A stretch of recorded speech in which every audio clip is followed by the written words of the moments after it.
صحابہ نے پوچھا یا رسول اللہ کون سا فرقہ جنتی ناجیہ نجات پانے والا کون سا ہوگا؟ تو ہمارے نبی کا ہم پر یہ احسان کہ آپ نے وہ نام نہیں، آپ اگر کہتے اہل حدیث ہوں گے تو جمعے کی نماز میں ٹانگیں چوڑی کر کے پڑھاتا، میں زور سے آمین کہتا. ایسا ہی ہے نا. ہمارے نبی کہتے کہ وہ حنفی ہوں گے تو جتنے اہل حدیث ہیں وہ کیا بن جاتے؟ سارے حنفی بن جاتے. ہمارے نبی کہتے کہ وہ ہری پگڑی والے ہوں گے، اب تو انہوں نے بھی سفید کر دی پگڑی، تو ہم سب ہرے ہرے ہوتے یہاں پہ. کیا خیال ہے؟ پگڑی بھی ہری ہوتی، اور اب مجھے نہیں پتا ان کا کیا کیا ہرا ہوتا ہے، اللہ بہتر جانے. اور کیا ہرا ہوتا ہے؟ پین ہرا ہوتا جی، کنگھی ہری ہوتی ہے، شکریہ جی، ٹیوب لائٹ ہری. اچھا خیر، نبی فرماتے وہ دیوبندی ہوں گے تو سب لوگ اپنے نام کے ساتھ کیا لگاتے؟ دیوبندی. نبی فرماتے وہ شیعہ ہوں گے تو سب کیا بنے ہوتے؟ ہم محرم میں کالے کپڑے پہن کے بیٹھے ہوتے، سب اپنے آپ کو شیعہ ثابت کرنے میں لگے ہوتے.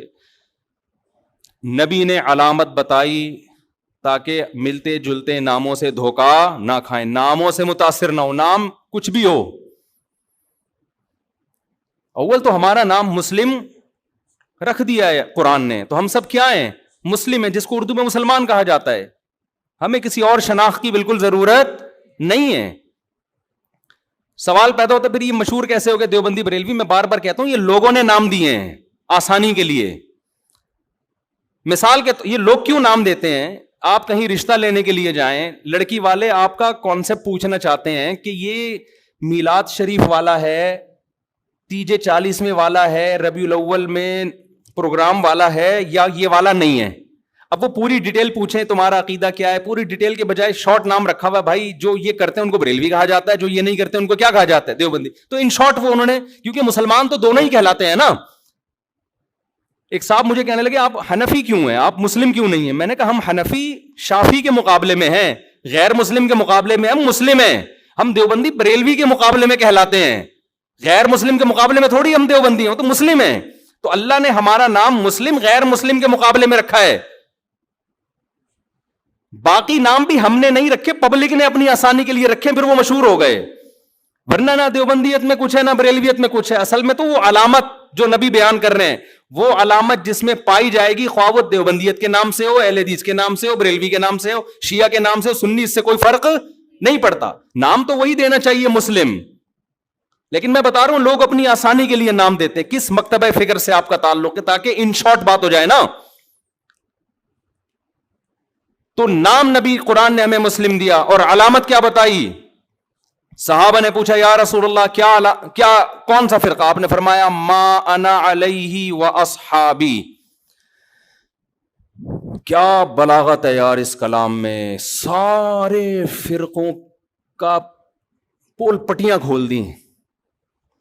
آپ نے یہ نہیں فرمایا جو قرآن کو فالو کرے گا، یہ نہیں فرمایا، کیونکہ ہر فرقہ نسبت کہاں کرتا ہے؟ کیونکہ قرآن تو سب کی بیس ہے نا، قرآن ہی سے نکل گئے. کیا خیال ہے بھائی؟ ایک فرقہ مسلمانوں میں آئے اور کہ میں تورات کو مانتا ہوں قرآن کو نہیں مانتا ہوں، تو تو ہے ہی نہیں، تو کسی کھاتے میں ہے ہی نہیں، نکل یہاں سے. بیس تو قرآن ہے، اور قرآن کو ماننا بھی ضروری، اس کو فالو کرنا بھی. لیکن فرقوں میں جب فرق کیا جا رہا ہے تو قرآن کا تذکرہ نہیں. ما انا علیہ، جس پر میرا عمل میں چلوں، تو نبی جس پر چلے اس کو تو حدیث کہا جاتا ہے.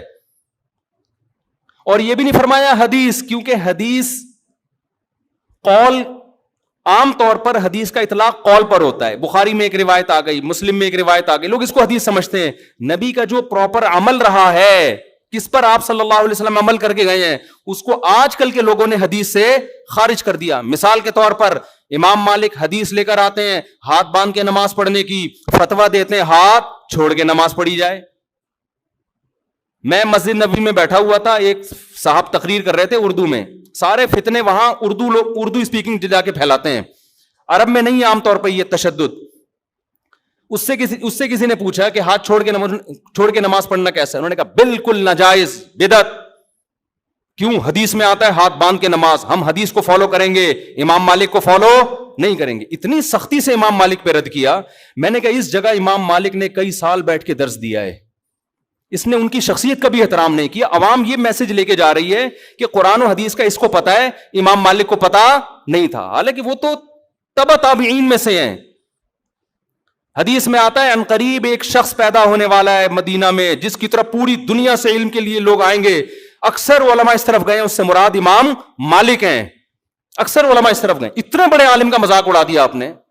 آپ یوں کہہ سکتے تھے کہ حدیث میں آتا ہے کہ ہاتھ باندھ کے نماز، امام مالک نے دیکھا کہ مدینہ والے ہاتھ چھوڑ کے نماز پڑھ رہے ہیں، امام مالک نے اس سے دلیل پکڑی کہ انہوں نے صحابہ کو دیکھا ہوگا، اور صحابہ نے کس کو دیکھا؟ نبی کو۔ تو اگرچہ باندھنے کا تذکرہ ہے لیکن نبی کا آخری عمل کیا تھا؟ ہاتھ چھوڑ کے۔ تو امام مالک کی رائے میں یہ دلیل ہے، وہ کہہ رہے ہیں کہ حدیث میں تو ہمیں باندھنے کا تذکرہ ملتا ہے لیکن جو عمل مل رہا ہے ہمیں پریکٹیکلی، جو تواتر مل رہا ہے وہ چھوڑنے کا مل رہا ہے، تو عملی تواتر کو وہ زیادہ ویلیو دے رہے ہیں قولی حدیث سے، تو وہ بھی حدیث ہی پر عمل کر رہے ہیں۔ پھر آپ ایک رائے بیان کر دیتے کہ بھئی ان کی رائے بھی ٹھیک ہے، دلیل ان کی بھی بنتی ہے، لیکن ہم حدیث کے ظاہر کو دیکھتے ہیں، بھئی باندھنے کا تذکرہ ہے تو ہم کہتے ہیں نبی نے جو چھوڑ کے نماز پڑھی ہوگی، ہو سکتا ہے وہ کسی عذر سے پڑھی ہو، یا ہو سکتا ہے کہ جی وہ آسانی کے لیے، یہ بتانے کے لیے کہ یہ بھی جائز ہے۔ تو ادب کا تقاضا یہ کہ باندھ لیے جائیں، لیکن اگر کوئی امام مالک کی رائے کو فالو کر رہا ہے تو ہم اس کو بھی برا نہیں کہیں گے۔ یہ انداز ہوتا تو میرا خیال ہے زیادہ اچھا ہوتا، لیکن آج کل کے اسکالرز جو قرآن حدیث کے ٹھیکیدار بنے ہوئے ہیں، ان کا یہ اسٹائل بولو نہیں ہے۔ ان کا یہ اسٹائل ہے کہ حدیث مجھے آتی ہے، باقی سارے جاہل ہیں۔ یہ تو امام مالک کے بارے میں، اگر وہ پوچھ لیتے نا رفع الیدین کا مسئلہ امام حنیفہ کا، پھر تو وہ ایک دم آگ نکلنا شروع ہو جاتی۔ جو اسٹائل امام مالک کا تھا کہ مدینہ میں نے لوگوں کو ہاتھ چھوڑ کے نماز پڑھتے ہوئے پایا ہے، رفع الیدین نہ کرنے کے بارے میں وہی دلیل کس کی ہے؟ امام ابو حنیفہ کی، کہ کوفہ علم کا مرکز تھا، کوفہ میں عبداللہ بن مسعود اور علی رضی اللہ تعالیٰ عنہ کے آ کے آباد ہوئے، یہ دونوں صحابہ علم میں دوسروں سے بہت زیادہ تھے، ان کے شاگرد جتنے بھی کوفہ میں تھے رفع الیدین نہیں کرتے تھے۔ امام ابو حنیفہ نے اس سے استدلال کیا کہ ٹھیک ہے بخاری مسلم تو امام حنیفہ کے بعد آئی ہے، لیکن صحیح حدیثیں رفع الیدین کرنے پر بھی ہیں، لیکن یہ جو آخر میں نہیں کر رہے اتنے سارے صحابہ، تو یہ اس کی علامت ہے نبی نے آخر وقت میں ترک کر دیا تھا۔ آپ اس دلیل پہ آپ یہ کہہ سکتے ہیں کہ مجھے یہ دلیل سمجھ میں نہیں آتی، میری رائے یہ کہ کیونکہ بخاری میں ہے تو ہم رفع الیدین کریں گے، ٹھیک ہے، آپ کی نہیں سمجھ میں آ رہی تو ٹھیک ہے، ہم تو مانتے ہیں نبی نے کیا ہے۔ لیکن اگر ابو حنیفہ اہل کوفہ اور صحابہ تابعین جو ان کے شاگرد تھے ان کے عمل سے استدلال کرتے ہوئے نہ کرنے کا فتویٰ دے رہے ہیں، آپ ان کی نماز کو بولو خلاف سنت ہے، اس کا مطلب آپ اپنی رائے کو دوسرے پر تھوپنا چاہتے ہیں۔ امام ترمذی جو امام بخاری کے شاگرد ہیں، جب رفع الیدین کرنے کا ذکر کیا نا انہوں نے، آپ ترمذی میں دیکھ سکتے ہیں عربی میں، تو اس میں کہتے ہیں وَبِهِ يَقُولُ بَعْضُ أَهْلِ الْعِلْمِ مِنْ أَصْحَابِ النَّبِي، رفع الیدین کرنا بعض اہل علم صحابہ کی رائے تھی۔ جب رفع الیدین نہ کرنے کا تذکرہ کیا ہے تو پھر لکھتے ہیں وَبِهِ يَقُولُ غَيْرُ وَاحِدٍ مِنْ أَهْلِ الْعِلْمِ مِنْ أَصْحَابِ النَّبِي، یہی اہل علم صحابہ میں بہت سارے لوگوں کی رائے ہے۔ یہ کون کہہ رہے ہیں؟ امام بخاری کے شاگرد، حالانکہ وہ خود بھی رفع الیدین کے قائل تھے، لیکن دلیل میں صحابہ کی جب بات آ رہی ہے تو کیا کہہ رہے ہیں؟ تو میں آپ سے عرض کر رہا ہوں کہ ہر محدث، ہر مجتہد کا اپنا ایک اصول ہوتا ہے، اور اس کا بنیادی مقصد کس کو فالو کرنا ہے؟ نبی کو فالو کرنا۔ تو آپ صرف قولی حدیث لے رہے ہو، نبی کا عمل نہیں دیکھ رہے، یہ مسٹیک ہے۔ تو نبی نے پہلی علامت کیا بیان کی؟ ما انا علیہ، بولو نا، وہ اصحابی، جس پر میں ہوں، جو میرا عمل ہے جس پر، تو یہ نبی کا عمل تھا۔ اب اس عمل میں اختلاف ہو سکتا ہے، کوئی کہہ رہا ہے ہاتھ چھوڑ کے نماز کا عمل تھا، کوئی کہہ رہا ہے ہاتھ باندھ کے نماز کا عمل تھا، کوئی کہہ رہا ہے رفع الیدین کا عمل تھا، کوئی کہہ رہا ہے نہ کرنے کا عمل تھا، آخر عمل، ٹھیک ہے۔ یہ اختلاف شریعت میں ناپسندیدہ نہیں ہے، اس اختلاف کی بیس پہ فرقے نہیں بنتے، کوئی بنائے گا تو وہ جہنمی ہے۔ اور یہ اختلاف صحابہ میں بھی تھا، کیونکہ دونوں میں وہ علامت پائی جا رہی ہے ما انا علیہ، کامیاب فرقے کی علامت کیا ہے؟ جس پر نبی کا عمل. تو نبی کا عمل دونوں پر ہے نا, تو اس میں آپ دونوں میں سے کسی کو بھی غلط بولو نا یار. نہ ہاتھ باندھ کے نماز پڑھنے والے کو, نہ ہاتھ چھوڑ کے, نہ رفع الیدین کرنے والے کو, نہ کرنے والے کو, کیونکہ دونوں کے پاس دلیل ہے, دونوں مکتبہ فکر کی, اور دونوں کہاں سے ثابت کرتے ہیں؟ نبی سے. تو اس بیس پہ جتنا بھی اختلاف ہو, اس اختلاف سے جنت اور جہنم کا فتویٰ نہیں لگتا. سمجھ میں آ رہی ہے بات؟ اگلی بات, نبی یہاں کہہ کے رکے نہیں, صرف ما انا علیہ. اگر آپ رک جاتے تو ہم صحابہ کو بیچ سے نکال دیتے. ہم کہتے ہیں حدیث میں کیا آ رہا ہے, بس نبی نے فرمایا وَأَصْحَابِي. کیوں؟ اب دیکھو ترتیب کیا ہے. آپ نے قرآن کا ذکر کیوں نہیں کیا؟ کیونکہ قرآن کی لوگ ایسی تشریح کریں گے جو نبی کی تشریح کے خلاف. جیسے غامدی صاحب, اللہ ان کی عمر میں برکت دے, بہت ساری تشریحات ایسی کرتے ہیں قرآن کی جو حدیثوں کے خلاف جا رہی ہیں. نبی نے شادی شدہ زانی مرد کو رجم کیا ہے, ساری دنیا جانتی ہے, متواتر روایات ہیں. وہ قرآن کی آیت کی تشریح کرتے ہیں کہ زانی مرد اور عورت کو 100 کوڑے مارو. تشریح ایسی کر رہے ہیں جس میں شادی شدہ کو بھی شامل کر رہے ہیں, حالانکہ یہ کنواروں کے بارے میں نازل ہوئی ہے. حدیث سے پتہ چلتا ہے, متواتر حدیث سے. تو نبی نے کیا فرمایا؟ قرآن کا تذکرہ کیوں نہیں ڈائریکٹ اپنے عمل کو پیش کیا, تاکہ لوگ قرآن کی وہ تشریح نہ کریں جو میرے عمل کے, صرف میری حدیث نہیں, میرے عمل کے بھی خلاف ہو. اور عمل بھی نبی کا اصل میں حدیثی کہلاتا ہے. 2 قسمیں, قولی اور ایک فعلی. آپ نے ایک عمل کیا, صحابہ نے سینہ بسینہ اس عمل کو نقل کیا, یہ بھی حدیث ہے, چاہے بخاری میں نہ بھی ہو, چاہے مسلم میں نہ بھی ہو. دوسرا, آپ نے ان لوگوں پہ رد کرنے کے لیے جو حدیث کی تشریح اخپل طریقے سے کریں اور اس میں صحابہ کو بیچ سے نکال دیں, ان کو نکالنے کے لیے آپ نے کیا فرمایا؟ میرا اور میرے اصحاب کا عمل. سمجھ میں آ رہی ہے بات؟ میرے اور میرے اصحاب کا عمل. کیا مطلب؟ ایسے فرقے آئیں گے جو قرآن کی تشریح اخپل طریقے سے کریں گے, حدیث کو بیچ سے نکال دیں گے, یہ بھی جہنمی, چاہے وہ اپنے آپ کو صبح و شام اہل قرآن کہتے ہوں. لیبل جو منکرین حدیث ہیں ان کا پتہ ہے اپنے فرقے کا نام کیا رکھا ہے؟ اہل قرآن. اور جب آپ ان کے سامنے بیٹھو گے قرآن کے فضائل بیان کرنا شروع کر دیں گے, بار بار قرآن کیا کہتے ہیں, اللہ کا کلام. مقصد قرآن کی فضیلت نہیں ہوگی, مقصد حدیث کا انکار ہوگا. سمجھتے ہو گے نہیں سمجھتے؟ لوگ متاثر ہوتے ہیں, یار یہ ماشاءاللہ اللہ کے کلام کو کتنا فوکس کرتے ہیں, ماشاءاللہ ماشاءاللہ کتنا ان کے دل میں اللہ کے کلام کا جلال ہے. بھائی یہ جو آپ کے سامنے صبح و شام قرآن کے فضائل بیان کر رہا ہے, اس کا مقصد حدیث کی نفی ہے. ایک آدمی قرضہ مانگنے کے لیے آیا اور آپ سے کہہ رہے سفارش کر دیں کہ وسیم بھائی مجھے قرضہ دے دیں.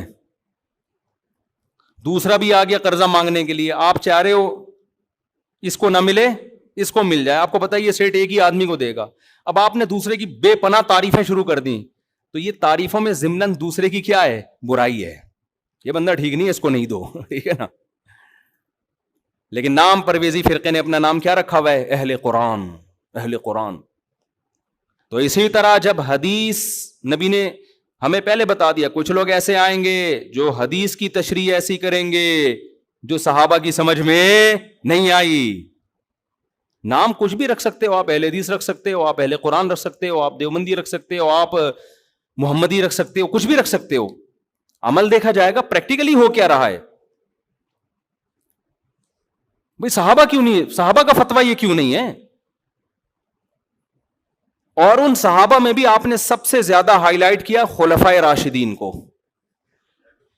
علیکم بسنتی وسنت الخلفاء الراشدین المہدیین, میری اور خلفائے راشدین کی سنت کو لازم پکڑو.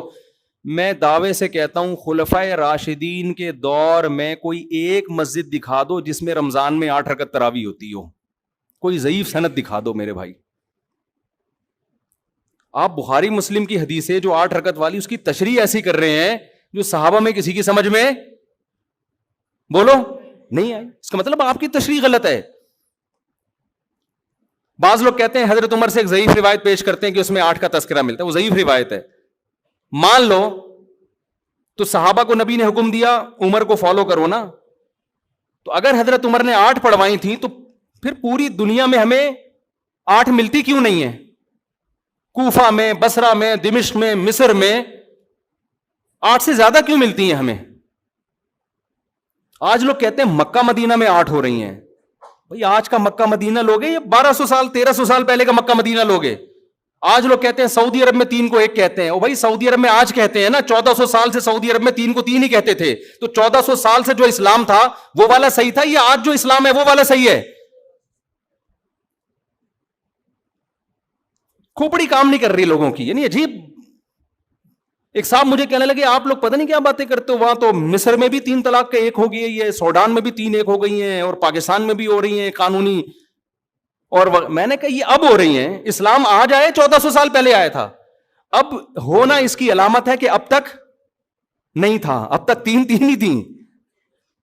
لوگ کہتے ہیں پوری دنیا میں 8 تراویح ہو رہی ہے، آپ لوگ کو پتہ نہیں کیا 20 پڑھ رہے ہو. کب سے شروع ہوئی ہیں 8؟ آپ 100-150 سال پہلے تاریخ کی کتابیں اٹھا کے دیکھو، پوری دنیا میں 20 سے کم کہیں بھی 1 رکعت بھی نہیں ہوتی تھی. تو بعد میں چینج ہوئی ہے. اب جو چینجنگ ہو رہی ہے وہ قابل قبول نہیں ہے.